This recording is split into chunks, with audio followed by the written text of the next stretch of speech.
আল্লাহর বিধান লঙ্ঘিত হলে তিনি রেগে যেতেন, ঠিক কিনা? এজন্য আমাদের রাগটাও হতে হবে এমন, অপ্রয়োজনে আমরা রাখবো না। কিন্তু আল্লাহর জমিনে আল্লাহর বিধান যদি লঙ্ঘিত হয়, দুর্বলের উপর যদি সবলের অত্যাচার হয়, সমাজে যদি বিশৃঙ্খলা তৈরি হয়, তখন মুমিন রাগান্বিত হবে, বজ্র কণ্ঠে গর্জে উঠবে, চিল্লায় বলেন ঠিক কিনা?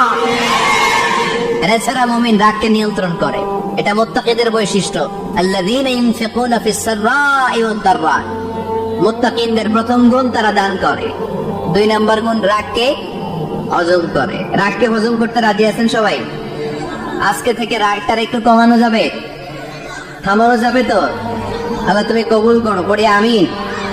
আল্লাহ রাসূল সাল্লাল্লাহু আলাইহি ওয়াসাল্লাম রাগ কমানোর কিছু পদ্ধতি আমাদেরকে শিখিয়েছেন।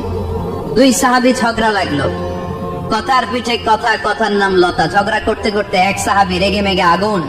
আল্লাহ রাসূল দেখতে লাগলেন আর বললেন, ইন্নী লা আ'লামু কালিমা লাউ ক্বালাহা লা যাহাবা দা'আন, নিশ্চয়ই আমি এমন এক বাক্য জানি, এই বাক্যটা যদি এই সাহাবী পড়ে তাহলে তার রাগ মুহূর্তের মধ্যে ঠান্ডা হয়ে যাবে।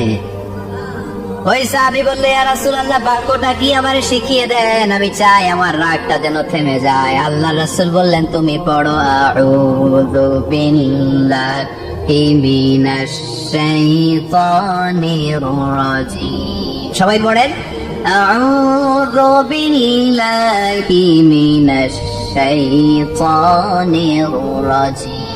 তাহলে রাগ কমানোর দোয়ার নাম কি? সবাই বলেন, আউযু বিল্লাহি মিনাশ শাইতানির রাজিম। এটা হচ্ছে 1 নম্বর ফর্মুলা। এটা কয় নাম্বার মনে থাকবে? রাগ আসলে এই দোয়াটা পড়বো, মুহূর্তে রাগকে ঠান্ডা করে দিবে কে? 2 নম্বর ফর্মুলা হচ্ছে, বেশি রাগ চলে আসলে আপনি চুপ থাকবেন।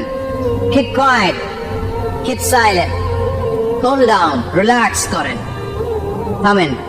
অশ্রাব্য ভাষায় গালিগালাজ করবেন না। অনেকে রেগে গেলে গড় গড় করে কি যেন বলে, গালিগালাজ করে, 14 গোষ্ঠী উদ্ধার করেছে, আছে না নাই? না, এই গালিগালাজ যখন কন্টিনিউ করবেন আরো বাড়তে থাকবে আপনার রাগ। আপনি একটু থামেন, stop, relax and keep quite.